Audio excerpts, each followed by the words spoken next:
Sophie, Oui. on va profiter du petit-déj pour faire un coffee talk. Un coffee talk. On va parler des sujets qui fâchent. Qui fâche carrément? Bah, Ok, je t'écoute. c'est des sujets qui font débat. Je t'écoute. Alors, on parle beaucoup de santé, qu'il ne faut pas manger de Oui. fromage pour la santé. Parce que trop gras, Oh, trop je plein suis de pas d'accord. cholestérol, Ça fâche, t'as raison. ça fâche. Bah oui, parce que, ok, c'est pas faut pas manger de fromage. Il faut en manger avec modération. De manière C'est raisonnée. comme l'alcool, ça. De manière raisonnée, de manière responsable. Ça veut dire que si tu dois faire attention à ce que tu manges comme fromage parce que, par exemple, tu as du cholestérol, eh bien, par exemple, tu peux choisir des fromages plutôt frais, plutôt pas trop affinés, parce que dedans, comme ça, il y a beaucoup moins de contenance en matière grasse, d'accord? Donc, du coup, ça aura moins d'impact sur ton cholestérol, par exemple. Tu peux aussi favoriser les fromages frais de chèvre. Tu peux favoriser la mozzarella, très très peu de contenance en matière grasse. Tu peux favoriser la concoyote. La concoyote, c'est le fromage le moins calorique et le moins gras qui existe. On n'est qu'à 7% de matière grasse. C'est rien du tout.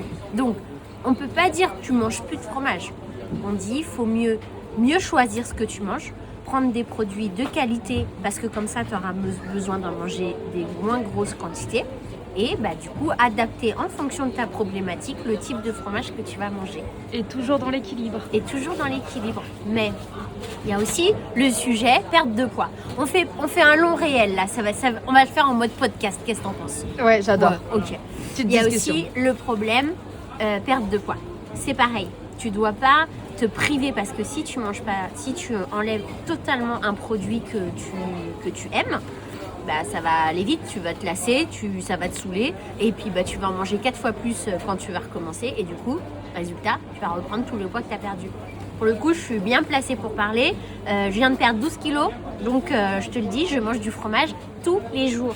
Par contre, je le mange au petit déjeuner parce que je pense que c'est le meilleur moyen. Mais ça, c'est que mon avis à moi. Tu peux demander conseil à ton médecin. Oui, on n'est pas médecin, On on n'est pas rappelle. médecin. Je donne ma vision, Un avis personnel. mon avis personnel et ce qui a fonctionné sur moi. Après, ça ne fonctionne pas forcément sur tout le monde. Moi, je le mange au petit déjeuner parce que je pense que c'est le meilleur moyen, le meilleur moment où tu as besoin de protéines pour tenir la journée avec plein d'énergie. Et du coup limiter les fringales, les envies de faim. Et le meilleur moment où tu vas peut-être digérer toutes les matières grasses, évite de le manger le soir. Et de la même façon que pour le cholestérol, sélectionne tes produits, prends des produits de qualité, sélectionne des produits peut-être plutôt frais, plutôt lait de chèvre parce que moins de contenance en matière grasse, plutôt la mozzarella. Là on va arriver vers les beaux jours, tu vas te faire des super salades avec de la mozza fraîche dessus, juste tranchée. Merveilleux. Ça te va Merveilleux. comme Ça me va. ça me On va retient comme dans sujet, l'équilibre et des bons produits. et voilà.